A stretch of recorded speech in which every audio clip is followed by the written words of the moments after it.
Miren, terminé el video de ayer y como siempre pues estoy pendiente de los comentarios y empecé a leer comentarios que decían: John, te cambiaste de bando, te maizaron. Otros ahora están defendiendo a Israel. No, amigos, no me cambié de bando y no estoy defendiendo a nadie. Miren, lo que pasa es que hay una diferencia enorme entre entender por qué pasa algo y justificar que pase. En geopolítica y más cuando hablamos de algo tan delicado como una guerra, pues usted no puede darse el lujo de ver las cosas en blanco y negro. Yo no le voy a decir lo que tiene que pensar. Para eso están los canales de propaganda, que curiosamente tienen millones de suscriptores. Lo que yo intento hacer aquí es explicar el tablero completo. Porque recuerden que cuando uno escudriña un poco, pues se da cuenta que los buenos no son tan buenos y los malos no son tan malos. Y casi siempre detrás de cada movimiento pues hay intereses que no salen en los titulares.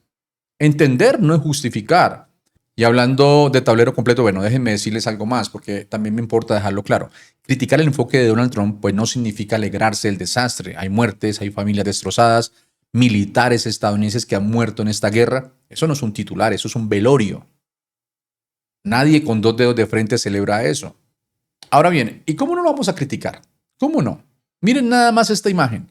Mientras el mundo esperaba una señal diplomática, mientras se negociaba un alto el fuego, mientras hay vidas en juego, Marco Rubio está ahí en la UFC en Miami con Donald Trump, disfrutando la pelea. Esa es la única pelea que ellos sí saben ver desde las primeras filas. ¿Diplomacia? Bueno, eso es para después del knockout. Bueno, y mientras Marco Rubio estaba viendo la UFC, Donald Trump estaba en True Social publicando, como siempre, y miren lo que publicó, comparte un artículo y dice la carta que el presidente tiene en la mano si Irán no cede. Un bloqueo naval. Muy cinematográfico todo, muy dramático, muy al estilo de Donald Trump. Claro, yo fui a leer el artículo porque pues eso es lo que hay que hacer, leerlo completo, no solamente el titular. Básicamente lo que dice es esto. Si Irán rechaza la oferta final, Donald Trump tiene dos opciones. La primera, bombardear Teherán, que él mismo amenazó con reducir a la edad de piedra. La segunda, y esta es la que presenta como la jugada inteligente, un bloqueo naval. Controlar el estrecho de Hormuz, estrangular las exportaciones de petróleo iraní y dejar sin su principal fuente de crudo a China y a India. Hasta ahí, pues, suena a estrategia, suena a que alguien pensó algo, pero lo que Trump no le dice a nadie es que el 90% de las importaciones de Irán también pasan por ese mismo estrecho. Comida, medicina, maquinaria. O sea, el bloqueo no solamente asfixia lo que Irán exporta, asfixia lo que Irán necesita para sobrevivir. Y cuando un país no puede importar alimentos ni medicinas, ¿quiénes pagan el precio? No los ayatolás, no los generales, la gente, los civiles, los mismos que ya están sufriendo esta guerra. Y hay otro detalle que el artículo menciona, casi de pasada, pero que es clave. El portaaviones Gerald Ford, el mismo que lideró el bloqueo a Venezuela, ya está en el Golfo Pérsico y se une al Abraham Lincoln. Es decir, en otras palabras, el operativo no es una amenaza, ya está posicionado. Entonces, Donald Trump pues publica esto ahí en True Social como si fuera unas bajo la manga, pero lo que realmente está haciendo es telegrafiar su siguiente movimiento antes de que Irán haya respondido oficialmente. Y aquí es donde esto se pone verdaderamente grave. Porque fíjense en el patrón, no es la primera vez. Trump hizo lo mismo con los aranceles, anunciaba, amenazaba, negociaba y a mitad de la negociación volvía a subir la presión. Lo mismo con Canadá, lo mismo con México, lo mismo con China. Es su estilo. Él lo llama negociación. El resto del mundo lo llama chantaje a punta de tweets. Miren, pero aquí no estamos hablando de aranceles, estamos hablando de un país al que le estás diciendo, siéntate a negociar, mientras públicamente anuncias que tiene los barcos ya posicionados para asfixiarlo por completo. ¿Cómo quieres que el otro lado confíe en lo que vas a firmar? ¿Cómo le pides a tu enemigo que acepte un acuerdo cuando al mismo tiempo le estás mostrando el cuchillo en la mesa? O sea, ningún país, ningún gobierno, ningún líder, por más presionado que esté, va a sentarse a negociar de buena fe cuando la otra parte ya está transmitiendo en vivo su plan B de destrucción. Bien, hablemos de lo que pasó en Islamabad, porque aquí tenemos dos declaraciones, dos versiones y las vamos a poner en paralelo para que ustedes saquen sus propias conclusiones. Versión estadounidense, J.D. Vance se la ha enviado a Steve Witkoff y Jared Kushner, el yerno de Donald Trump, que por supuesto es diplomático ahora, porque en esta administración cualquiera puede serlo, salieron de Pakistán sin acuerdo. 21 horas de negociación y Vance sale a decirle al mundo, no llegamos a un acuerdo. Marshall Munir, quienes fueron anfitriones increíbles y cualesquiera que fueran las deficiencias de la negociación, no fue por culpa de los pakistaníes, quienes hicieron un trabajo asombroso y realmente intentaron ayudarnos a nosotros y a los iraníes a cerrar la brecha y llegar a un acuerdo. Llevamos 21 horas en esto y hemos tenido varias discusiones sustantivas con los iraníes. Esa es la buena noticia. La mala noticia es que no hemos logrado llegar a un acuerdo y considero que esto es una mala noticia para Irán mucho más que para los Estados Unidos de América. Así que regresamos a los Estados Unidos sin haber alcanzado un acuerdo. Hemos dejado muy en claro cuáles son nuestras líneas rojas, qué cosas estamos dispuestos a concederles y qué cosas no estamos dispuestos a concederles. Y lo hemos dejado tan claro como nos fue humanamente posible y ellos han optado por no aceptar nuestros términos. Los iraníes eligieron no aceptar nuestros términos. Vance dice, nuestros términos o los aceptan o nada. Ahora la versión iraní. El canciller Araghchi, sale y dice algo completamente distinto. Y aquí les traduzco lo importante. Dice que Estados Unidos intentó obtener en la mesa de negociaciones lo que no pudo lograr mediante la guerra. Dice que la llamada de Netanyahu a Vance durante la reunión desvió el foco, que Israel metió la mano adentro de una negociación que era entre Estados Unidos e Irán. Y dice que la conferencia de prensa de J.D. Vance antes de salir de Pakistán fue innecesaria y de mala fe.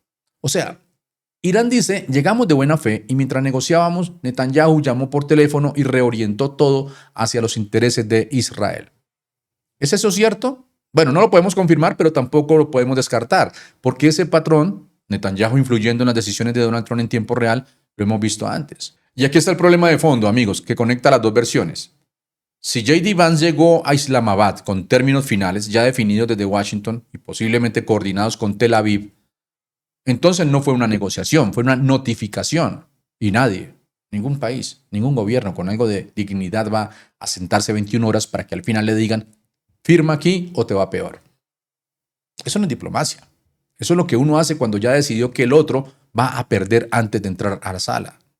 Y ahora vean ustedes en esa imagen quiénes estaban negociando, porque alguien en redes lo puso ahí en una imagen que habla más que 1000 palabras. La delegación iraní, 4 PhD, especialistas en relaciones internacionales, derecho, geopolítica, gente que lleva décadas estudiando exactamente esto. La delegación de Estados Unidos, un autor fracasado. Porque alguien en redes lo puso ahí en una imagen que vale más que 1000 palabras. La delegación iraní, 4 PhD, especialistas en relaciones internacionales, derecho, geopolítica, gente que lleva décadas estudiando exactamente esto. La delegación de Estados Unidos, un autor fracasado, así lo describen, ellos, no yo. El yerno del presidente, el amigo del sector inmobiliario de Donald Trump y un comandante militar. De pronto ese es el único que medio se salva ahí en ese cuarteto. Mandaron al yerno a negociar una guerra. El mismo que negocia propiedades en Manhattan, a sentarse frente a 4 doctores en relaciones internacionales. Miren, Sarah Longwell, periodista, lo resume con una pregunta que duele porque es legítima. Dice ella, despedimos a todos nuestros verdaderos diplomáticos con Doge, y ahora las únicas personas disponibles para negociar una guerra son el yerno del presidente y su amigo del sector inmobiliario. Esa no es una pregunta retórica, es una pregunta real, porque Doge es esa en la que Elon Musk estuvo al mando por un tiempo, desmanteló buena parte del servicio exterior americano. Los diplomáticos de carrera, los expertos, los que saben cómo funciona esto.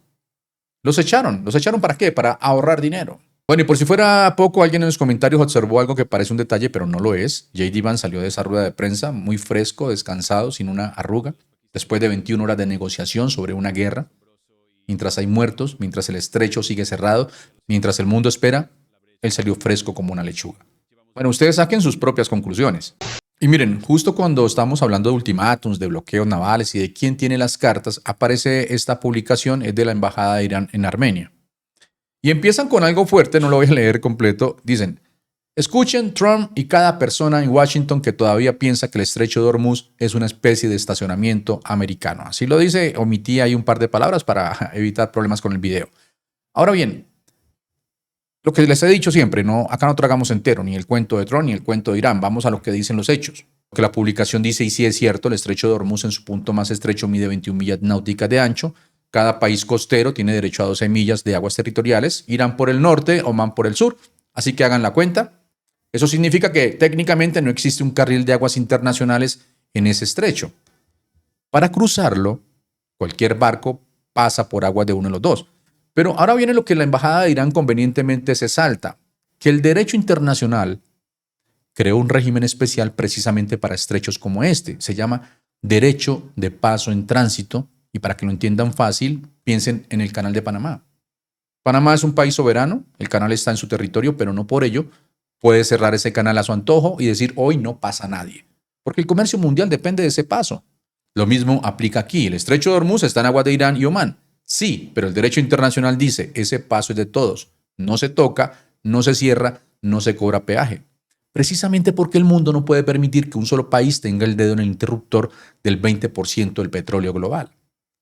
Por eso existen estas reglas, para que eso no pase, para que ningún país, ni Irán, ni Panamá, ni nadie, pueda usar una vía de paso estratégica como un arma política. Claro, la gran diferencia es que Panamá no tiene misiles. Ahora, ¿dónde está la hipocresía real? La hipocresía real está aquí, en que Donald Trump habla de imponer un bloqueo naval en un estrecho que no le pertenece, usando como argumento ese mismo derecho internacional que Estados Unidos tampoco ha ratificado, porque Estados Unidos tampoco firmó el UNCLOS, o más conocido como el Convenio sobre el Derecho del Mar o Tratado sobre el Derecho del Mar. Ni siquiera Irán lo firmó, o sea, los dos están jugando con reglas que ninguno de los dos reconoció oficialmente. Lo que sí nadie puede discutir, lo que es geografía pura, Irán controla las islas estratégicas dentro del estrecho, tienen bases navales ahí mismo, tienen misiles apuntando a esos canales. La ventaja táctica es iraní y eso no lo cambia ningún portaaviones por más grande que sea. Y ahora viene la pregunta que todo el mundo debería hacerse después de 6 semanas de guerra, después de los bombardeos, después del alto el fuego de última hora, después de mostrar la imagen ahí del UFC, Marquito y Trump. Bueno, ¿quién está ganando? Porque Donald Trump sale a decir que ganó, que Irán está de rodillas, que Estados Unidos es grande de nuevo. Pero los números no mienten. Y hay 4 golpes concretos que Estados Unidos acaba de recibir y que nadie en Fox News pues te lo va a explicar. El golpe número 1, el estrecho de Hormuz. Acabamos de hablar de él. Pero fíjense en esto. Antes de que Donald Trump atacara a Irán, los líderes iraníes tenían miedo de cerrar ese estrecho. Sabían que hacerlo les traería más sanciones, más presión, un ataque militar. Donald Trump los atacó de todas formas. Y entonces Irán dijo, ¿y ahora qué tengo que perder? Y cerró el estrecho. Con drones baratos, con lanchas, con la amenaza de un misil. No necesitaron nada más. ¿Saben cuánto cuesta reabrirlo por la fuerza? Una operación militar descomunal, posiblemente tropas en tierra, una ocupación prolongada. En otras palabras, otra guerra dentro de la guerra. Lo que Irán soñaba tener hace 6 semanas, control real sobre el 20% del petróleo mundial, hoy lo tiene. Y Donald Trump pues se lo regaló. El golpe número 2, el arsenal.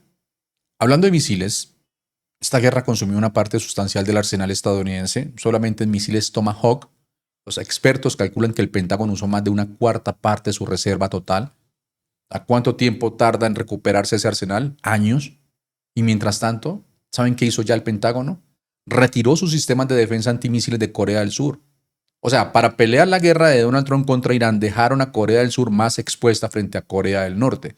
Esto es lo que se llama un efecto dominó. Y eso es lo que pasa cuando entras a una guerra sin ningún plan. El golpe número 3, uno de los más interesantes, los aliados. Japón, Corea del Sur, Australia, Canadá, la mayor parte de Europa Occidental. ¿Saben qué hicieron cuando Trump les pidió ayuda para reabrir el estrecho? Ustedes lo saben, se negaron.